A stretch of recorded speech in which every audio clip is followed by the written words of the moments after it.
Welcome to the Out of Home Insider, the loudest voice in out of home, bringing you tips, tricks, and insider insights. And I'm really excited to share today's guest with you because if there was a royal family of out of home, he'd be the Jack of Hearts, none other than Mr. Daniel Wilkins from Agency 672. Daniel, thanks so much for being here. Thanks for having me. I appreciate it. Absolutely. So you come from a lineage within the out-of-home space. Tell us about how you were first exposed to out-of-home and how you got to be where you are today. Sure. So I was first exposed to out-of-home, I think, when I was born. My father is Bill Wilkins. He's a member of the Out-of-Home Hall of Fame. He got his start in his early 20s in the 50s and out-of-home on the lease acquisition side, and moved into sales, worked for Don Ray and Foster and Kleiser, ran the plant in Las Vegas in the 70s, which he's got phenomenal stories about. That was a great time to be there. And eventually made his way to Chicago, and then took a job as the head of the Institute of Outdoor Advertising, the IOA, before it merged with the OAAA, and ran that organization. It was primarily the marketing arm for the out-of-home industry. So he would go meet with Coca-Cola, Budweiser, the big advertisers, and tell them all about the wonderful things of out-of-home. And in the process of doing that, he found that, you'd have these meetings and they'd say, "Great, we love outdoor, we love the idea. Can we just work through you guys?" And he would say, "Well, no, we're a trade association. You actually have to call the individual vendors." And they're like, "Well, we don't want to call 7, 8 vendors. We want to just work with one group." And, he tried, I think, once or twice to take IOA private to be that service for the major advertisers, and wasn't able to do that. So he bought a small rep firm in Roswell, Georgia, what became Sandy Springs, Georgia, in 1986. And I was 5 at the time, and we moved down here, and he abolished the exclusive agreements that rep firm had, and essentially became a rep firm for the out-of-home industry as a whole. No exclusive agreements. And at the time, billboards, real simple, traditional stuff. And it was called Wilkins Outdoor Network. And in the early 90s, he changed it to Wilkins Media Company because it started to encompass more forms of out-of-home as they came about. And so I grew up going to all the conferences, and knew everybody, and everybody knew me as Bill's son. And I would just run around at the conferences, probably annoy everybody. And but I never really understood what he did. Never had any dreams to get into the business. And then I graduated high school, and my dad asked me, "What are you going to do?" I said, "Well, I'm going to go to Georgia State and get a business degree." And he said, "Great. What are you going to do with that?" I said, "Well, business." He's like, "Well, that's great." Like millions of Americans, we're going to school for business. Well, yeah, like, what else am I going to do with a business degree? I'll do business. And he said, "All right, well, I'll tell you what. Why don't you come work for me for a semester and start in the spring, and then maybe that 3 or 4 months can inform your decision of where you want to go with that degree." And I did, and it was only supposed to be temporary. And one semester turned into 2, and 2 turned into 3, and say we were maybe about a year and a half in, and we sat down and had a conversation about whether this was going to be long term, or if I was going to go ahead and go to college. And at the time, I liked what I was doing, and it was starting to actually make sense. And so I decided to stay on. And so we had a handshake agreement. He said, "Look, I'm a little bit older, so I'm 38. My father's 83. So he was sort of at the tail end of his career. And he said, I've only got so much time to teach you this business. So you're going to be on a fast track. And the second you can't handle it, you're out. I'm not going to keep you around just because you're my son.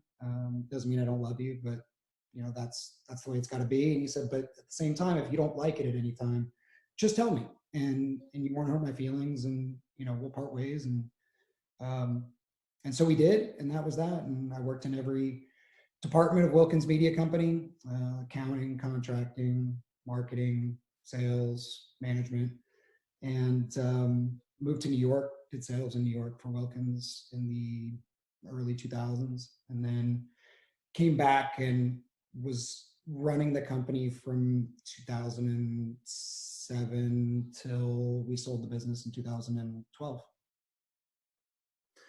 It's an incredible story. And the reason I ask is a little bit selfish because my son's going to turn 7 later this month. And, even just in my short time being in out of home, it's something that he's gotten into because he thinks it's cool. He thinks billboards are neat. We see him when we're on the way to the hockey game and he sees his team up there, or he sees things that he recognizes from playing a video game. He goes, "That's DJ Marshmallow." How do you know that?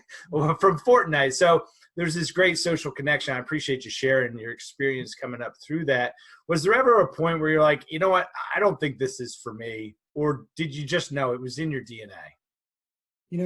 Funny enough, I think the only time I thought that it wasn't for me was by the time we sold in 2012. I'd been running Wilkins for 4 or 5 years. And, at that point, as the CEO of the company, I wasn't doing what I actually enjoyed doing, which was the planning and being creative and working with the clients. And I didn't really get to spend very much time developing the relations, continuing to develop the relationships that I had with the vendors, from the previous 7 or 8 years. And so I found myself just either kind of putting out fires with my employees or with my vendors or with my clients. And to be honest with you, by the time I was so exhausted by it at the time, I honestly don't think I was quite mature enough to be doing what I was doing. But I thought I'm like, well, I'm done with the industry. I don't want to do this anymore. And it really was more about, at that age, I again, just don't think I was mature enough to really be managing 20, 25 people and dealing with the things that came with that. I just wanted to be everybody's friend. I didn't want to, deal with the conflicts and the things that you have to as a mature business person. And so I stayed on with Wilkins for a little while. I thought maybe it would work. And I think about a weekend, I figured out that wasn't going to be the case. And so I left, and in that time period, I thought maybe I'll go work for an agency and get some other advertising experiences. I know advertising. I can walk in that door without a college degree and be able to pick up and start running. And quite frankly, it was sold 2012, so we were on the up-ish turn of the recession, but it was still a period when nobody wanted to look at a 30-year-old resume with CEO and all that kind of stuff on it. I found it really difficult to get my foot in the door in the traditional agency sense. And I ended up going and working for another out-of-home buying service on the West Coast for a little while. And, that worked out for about 6 months. And then I launched Agency 672. And when I launched Agency 672, the idea was I want to do all the things that I want to do, and I want to outsource the things that I don't. And I want to pay my bills doing that. So, I outsourced accounting, outsourced the things that I wasn't really comfortable doing, and then just really concentrated on providing service and my expertise in out of home to clients and agencies. And it worked. And I realized I do still love being in this industry, and I do love what I do. I just didn't really want to do the management part of it, I guess. I give you a lot of credit because it's the archetypal, hero's journey, right? Where we've ascended, we've crested the mountain, and then there's this challenge. We fell out of love with the thing with the mountain, with the journey that we just submitted ourselves to, and then sometimes have to rediscover ourselves. So you've done that with Agency 672. Social impact has really been a core pillar of why you do what you do. How do you see social impact at play today in out of home in a time where we're confined to our homes? How do you think that those two things work together? Well, I think the out of home industry is uniquely positioned in terms of its very public facing identity to educate and build awareness for causes and different social impact initiatives. I didn't really intend necessarily to get into that part of it. A close friend of mine launched a nonprofit as sort of an alternative to the ad council called Public Foundation. And so when I launched Agency 672, he was using my expertise and my relationships to help access for pro bono space for the different causes we were working with. And, through a series of events, I found myself the executive director of that organization as well. So I straddle both public works, not only in out of home, but in all forms of media. And so I really got exposed more to what was going on the social impact side of things, how to use our powers for good and the power of media to affect change. And we've been a part of some really amazing campaigns addressing sexual assault with the Obama administration called It's On Us. We've worked on things for PETA. We've worked on things for other animal rights issues. I mean, we've really touched pretty much every cause there is, and we do a tremendous amount of work with the UN. Right now, we're planning some things with the UN and the WHO around Corona information, and I love what the industry is doing in terms of social impact and things in this particular environment. Quite frankly, I think what's interesting is that stuff is good. What I'd really like to see, and I think where an opportunity is being missed from the out-of-home community, is extending that goodwill to the small business community. It's great to talk about social distancing. It's great, but I think we're getting hammered, especially at this. We've been doing it for 6 weeks now. I think there's an opportunity that's being missed for the out-of-home industry to extend that goodwill to the small business owner that needs to use the power of our media right now to stay in business. How should out-of-home companies or agencies be approaching that conversation? Trickier, even so, on the agency, right? Agency side, right? Because you need to, satisfy both parties. But what could we be doing that we're not in terms of supporting those local restaurants, local businesses that are still open that you would like to see that maybe is not being done at scale? I think every operator needs to approach it on a case by case, really down to the plant level. They'll know their local business partners, who does business with them frequently, that has now dropped off. In my experience, most of the time, the local sales managers and the reps have really good relationships with their local clients. They may have Sunday dinners with them, whatever the case may be. And I would imagine they've got a pretty clear finger on the pulse of what's going on with those customers. So you could look at it from extending opportunities, limited opportunities to your historically ongoing local clients. It's also an opportunity to bring in local clients that maybe hadn't tried out of home in the past. And, it's just, there's open inventory. There's enough inventory, I think, to go around for the social messaging things, and then make 15% of your digital inventory available to local businesses and rotate them in and out every other week, something like that. I mean, there's a bunch of different ways you can cut and dice it, but with the fact that it's digital, there's no printing costs. You got 6 to 8 spots per location that you're rotating. I doubt anybody's sold out at this point. It just seems like another step that the industry could take to show that it's here for businesses, small businesses in particular, for the long term, and that they're invested in them. I mean, it's a massive part of our business, and it just feels like they're getting left behind a little bit. Speaking of the industry taking the next step, it's sort of a point of contention. We're seeing, some studies, some reporting. Geopath has released a little bit of data now. There seems to be two sides behind the impression conversation right now. The traditional legacy mindset of don't release this information, it's going to damage, the out-of-home space. And then there's the other side that says, no, release it. It's going to legitimize our case as we go through this. What are the long-term ramifications of that conversation? Which side wins, and why is that a good thing?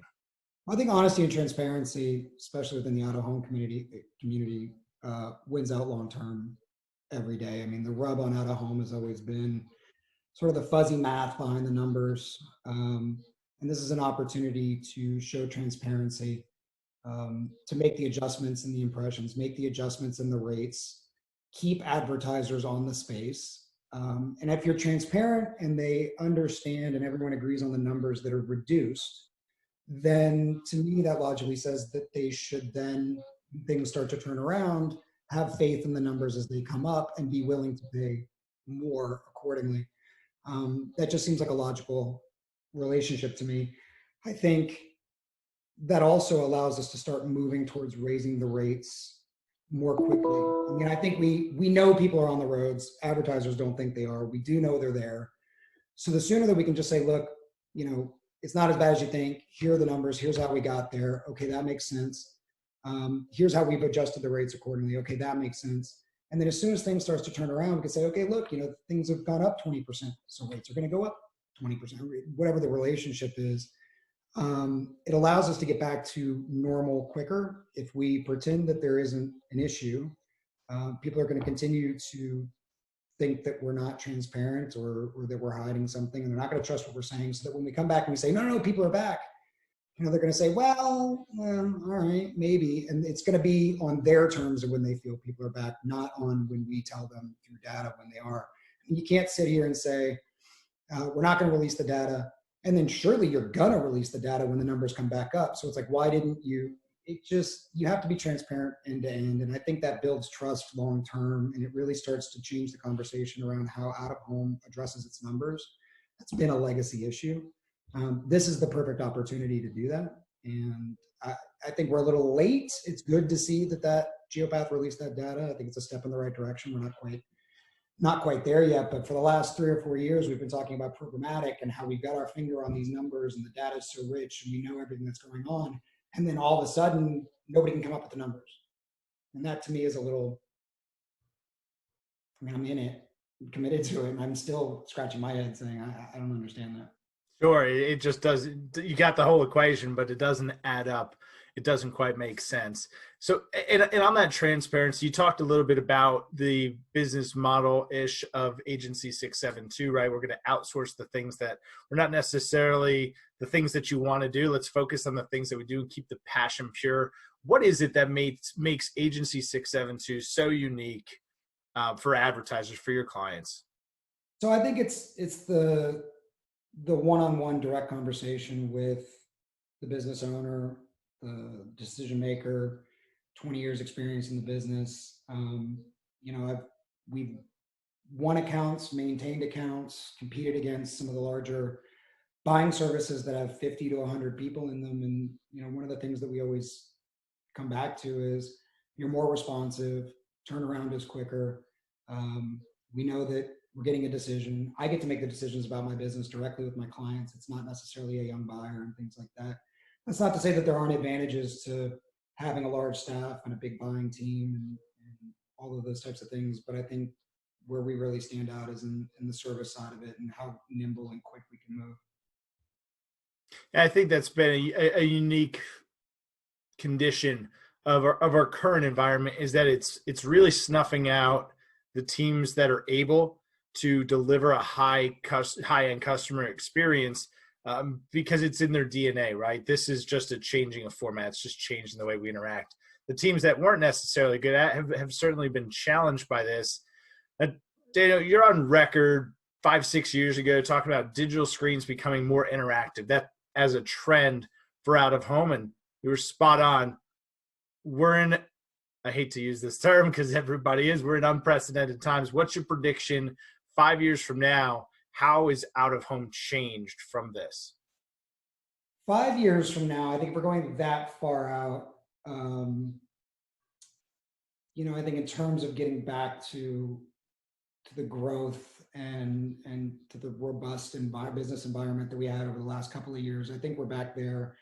I think where I'm a little bit more bearish is on how quickly we come out of the situation that we're currently in. I've seen some thought pieces and some things that have come out relative to, out of home is going to come out hot, and here are all the reasons why. And I don't think we have enough information to make those types of predictions right now. We don't know if people that get this are immune to it. If they are immune to it, how long are they immune to it?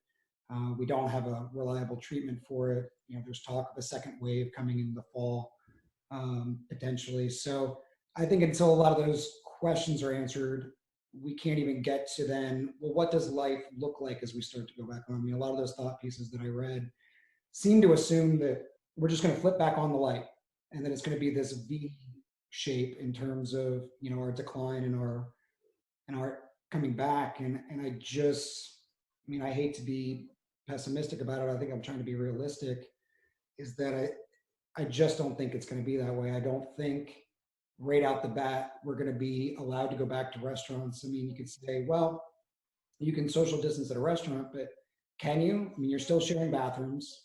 You're still talking about people's saliva on plates. You're still moving things around. That waiter goes table to table to table. Some of the pieces I saw talked about, people's eagerness to get back to sporting events and things like that. I would be amazed if there is one fan in an NFL game this season. I think the seasons will go on. I think they'll be to empty stadiums because the broadcasting rights are the most valuable component for those organizations. So they don't need the fans, but there will be an appetite for the games and people will watch at home and they'll preserve their broadcast rights. I don't think people are going to be going to concerts right off the bat. I don't think people are going to be gathering in large groups. I think that coming out, you'll see more. Bill's put out a great piece about hyperlocal and how that sort of traffic patterns are changing around that. I think that will be the case for a while. I mean, when people start going back to offices, you'll see commuter traffic come up and things like that. But I do think people are going to be staying closer to home outside of their commutes to work. I think social distancing is here for a minute, and we're just going to have to get used to that. In terms of interactivity, just sort of general trajectory of growth and changing in our industry. I made that prediction 5 or 6 years ago, and while it may have been correct, I think I was actually speaking more in like 18-month terms. So I might have been,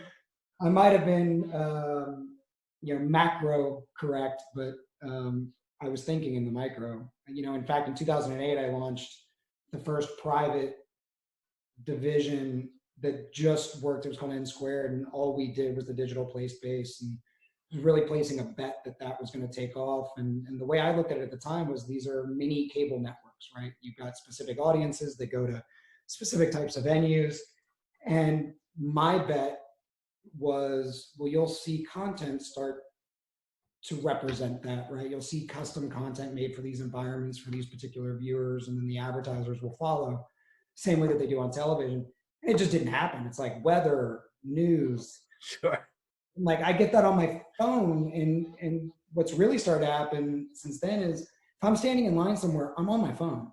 Whatever the screen in the environment has to be showing me something I can't get on my phone. And I still to this day cannot understand why certain networks and organizations that have really unique environments didn't go find online short form content partners to create some sort of syndicated, symbiotic relationship. I always use the example of if I owned a health club network, I would have gone to Funny or Die or College Humor, one of these things, and I'd say, create a funny, short form, gym based, comedic episode of something. Or why wouldn't you go to Men's Health and Fitness and Women's Health and Fitness and say, look, your readership is down. I have your audience. Why don't you create custom content for me in the short form? We'll link back to long form on your website, trying to get people to go in between the two things. It's just, I never saw, maybe the money wasn't there. Maybe, I don't know, whatever, but I would like to see that in the future. I really believe that these networks are going to stay around. The content, and you do see it in some cases, but I'd like to see something more to really go out into there's so much short form content providers online now that are looking for additional places to run their content. There've got to be people that want to make deals. And I think if you're going to get somebody to look up from a phone, standing in line somewhere or sitting in a waiting room or something like that, you're going to need to provide content that gets their eyeball on the screen. And I think that's one of the components that gets missed when we start looking at impressions for digital play space and things like that is, well, that's great, I'm in the room, but how do you start discounting for however many people are on their phone? and not paying attention particularly to the ads. And I think we'll see a change in that.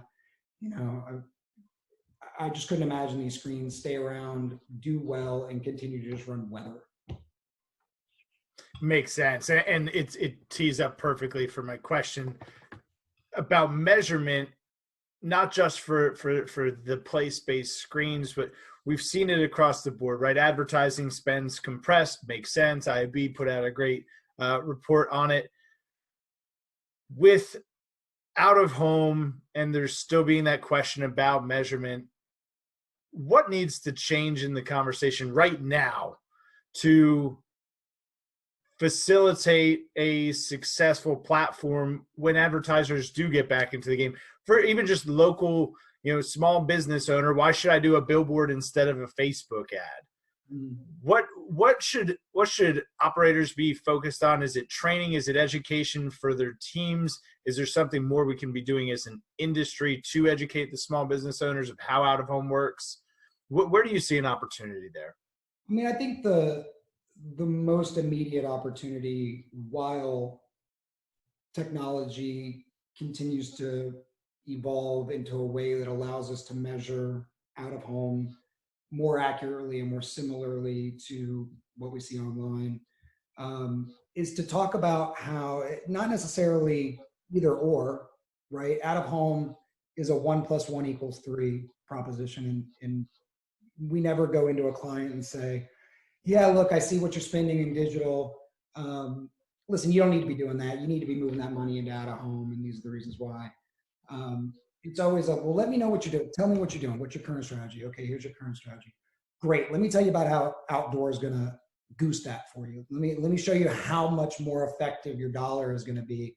If you're spending $50,000 in digital, let me show you how another $50,000 in out of home, using those two things together, makes your ad budget run like a $200,000 ad budget. Let us show you how there's an amplification effect when you add in out of home, and how it complements your strategy, your current strategy.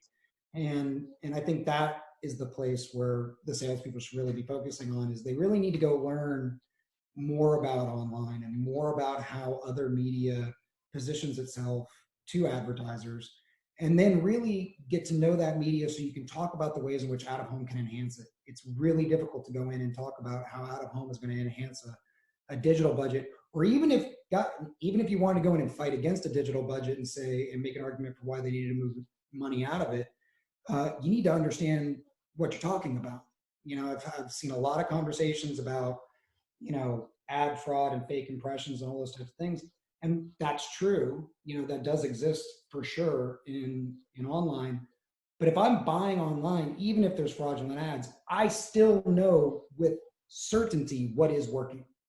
And I can work around that. I can say, okay, well, if 75% of what I'm buying is fraudulent, I still know what the hell the 25 is doing, and I can plan around that. It's more difficult to do that in out of home.